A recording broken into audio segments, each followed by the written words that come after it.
Bonjour à tous, dans cette vidéo on va reprendre ensemble tous les résultats d'une cinétique d'ordre 1. On va redémontrer l'unité de la constante de vitesse, réintégrer pour obtenir la concentration réactive au cours du temps et ensuite obtenir le temps de demi-réaction. Je vous rappelle qu'on travaille sur la réaction formelle dans ces paragraphes qui se mettait sous la forme alpha x donne bêta y et donc que pour une cinétique d'ordre 1 on n'a que la vitesse peut s'écrire sous la forme v égale k fois x à la puissance 1, c'est-à-dire v égale k fois x. De ça, on va pouvoir déduire l'unité de k. Donc, en termes de dimension,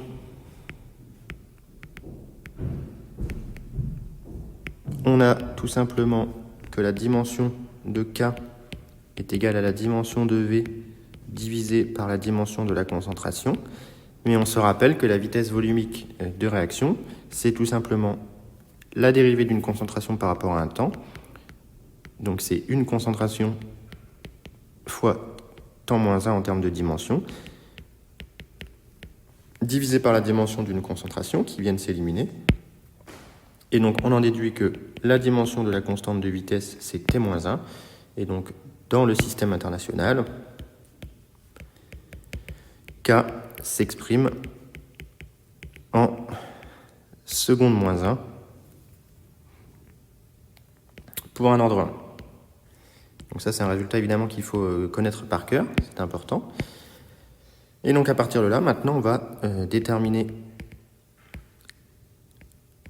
l'expression de la concentration en réactif au cours du temps. Donc on a vu que V s'écrivait comme étant égal à k fois x, mais c'est aussi égal à, par définition, moins 1 sur alpha dx sur dt. Donc on obtient une équation différentielle qui se met sous la forme dx sur dt égale à moins k alpha x. Pour résoudre une équation différentielle de ce type en physique ou en chimie, on utilise ce qu'on appelle la séparation des variables.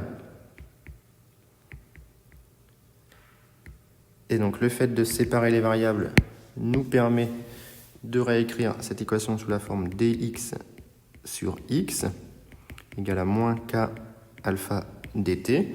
Et donc on va intégrer ça entre 0 et t quelconque. L'intégrale de dx sur x, ça donne ln de x moins ln de la concentration en x à l'instant 0, qui est égal à moins k alpha facteur de t moins 0. Et donc on obtient ensuite le résultat final, qui est que la concentration en x au cours du temps est égale à la concentration en x à l'instant 0, e puissance moins k alpha t. Donc voilà le résultat final. Donc évidemment, ce n'est pas un résultat à connaître par cœur, il faut le redémontrer dans chaque cas, puisque évidemment le coefficient algébrique, le coefficient stoichiométrique alpha change selon la réaction. Donc on peut maintenant tracer la concentration de x en fonction du temps.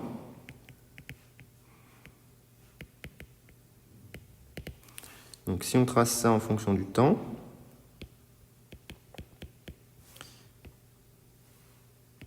donc on part de x de 0, et donc on a une décroissance exponentielle jusqu'à atteindre 0. Et donc maintenant on va calculer t1,5, le temps de demi-réaction. Donc on rappelle que t1,5 vérifie x de t1,5 égale à x de 0 sur 2. Et donc ici, en utilisant l'encadré rouge du dessus, cela implique que x de 0 sur 2 soit égal à x de 0 e puissance moins k alpha t1,5. Et donc, on va pouvoir simplifier par x de 0. On va se retrouver avec 1,5 égale exponentielle de moins k alpha t1,5. Et en passant au logarithme, on va se retrouver avec moins ln de 2 puisque ln de 1,5 ça fait moins ln de 2 égale moins k alpha t1,5. Et on aboutit au résultat qui est très important pour un ordre 1, qui est que t1,5 est égal à ln de 2 sur k alpha. Et ce qui est très important, c'est que pour un ordre 1, eh bien, t1,5 est indépendant de la concentration en x à l'instant 0. C'est-à-dire que peu importe la concentration de départ, le temps de demi-réaction est le même. Et ça doit vous aider pour faire le tracé de x de t.